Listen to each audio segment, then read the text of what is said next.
حسين عموتة يقترب من النادي الاهلي. انا عايز الخص الخبر ده في جمله واحده بس، في كلمه واحده مش جمله كمان.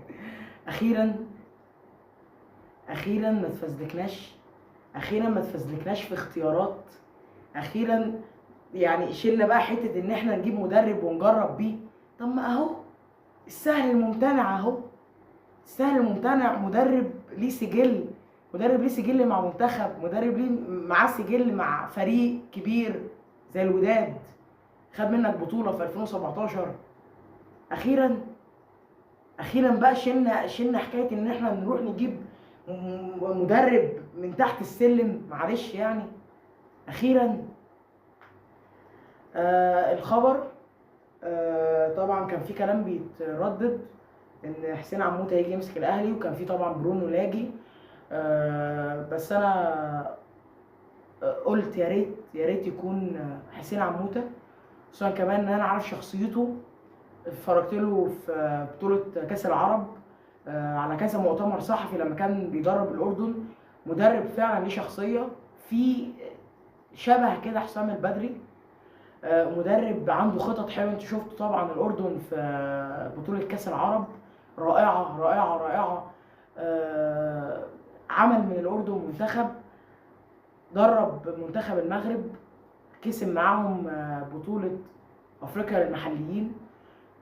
مدرب بجد ليه السجل، مدرب مشرف، مدرب نادي اهلي، مدرب يجي يدرب نادي كبير، مدرب ينفع انه يدرب نادي كبير. مش لسه هروح اجرب، مش لسه هروح اجيب مدرب معلش يعني تاني من تحت السلم اجرب بيه واخد بيه الريسك. اصل فايلر وموسيماني جم كده يعني، ما هم شاطرين، بس السجل ايه ده؟ موسيماني كان عنده سجل كويس. موسيماني مدرب جنوب افريقي، انت ما جربتوش قبل كده، ما جربتش مدربين جنوب افريقيين، بس مدرب كان ليه سجل برضه. بس فايلر ما كانش ليه سجل بس نجح. بس مش كتير قوي بتنجح معاك انك تروح تجيب مدربين مغمورين وينجحوا معاك، مش كتير.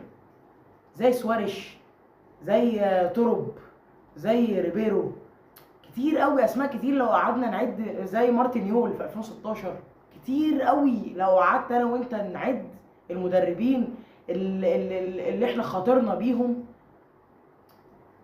لا مارتن يول كان بيدرب توتنهام، بس في مدربين كتير. ده اول حاجه. اسد جديد في الجزيره باذن الله، يعني باذن الله يكون اصلا حسين عموته. وفي حاجه فرحان فيها قوي، فرحان بيها قوي، ان الاخبار في النادي دلوقتي ما بقتش منتشره زي السنه اللي فاتت مثلا او السنتين اللي فاتوا.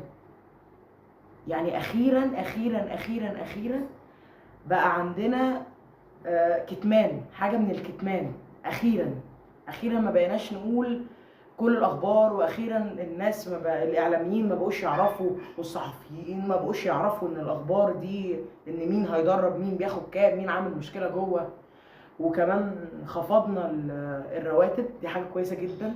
اقصى حاجه في النادي دلوقتي هتبقى 25 مليون، حاجه كويسه جدا، حاجه كويسه جدا. مفيش لاعب هيتفرع عليك، اللعيبه كلها هتبقى سوا واحد، مفيش لاعب هيقول ده انا عايز اخد زي ده وعايز اخد زي ده. حاجه كويسه جدا. تالت حاجه وائل جمعه، حاجه من ريحه الاهلي. اهلي، انا قلت لك قبل كده احنا عايزين حد اهلي، عايزين حد شخصيته اهلي. وائل جمعه ده فعلا ممكن يعوض رحيل سيد عبد الحفيظ من منصبه كمدير كوره. انا شايف ان وائل جمعه ده كان لازم لازم لازم لازم لازم لازم يكون معاك من بدري كاي منصب، مدير كوره، حاجه جوه في الاداره. لازم وائل جمعه كان يبقى معاك في حته زي كده. خلصنا من حاجات الان، ندخل بقى على المنتخب. المنتخب عمل شوط حلو، واحنا امتى هنقعد نعمل شوط حلو قدام المنتخبات كمنتخب مصر؟ يعني احنا هنقعد لامتى نعمل شوط واحد بس؟ انا امتى هاخد ان انا اعمل الماتش كله؟ انا ليه بلعب شوط واحد بس في كل المنتخبات اللي بلعبها؟ افريقيا كنت بلعب شوط واحد بس واريح. ماتش السعوديه قعدت لعبت شوط واحد بس. ماتش اسبانيا لعبت شوط واحد بس. ماتش البرازيل لعبت شوط واحد بس. طب هو الغلط منين؟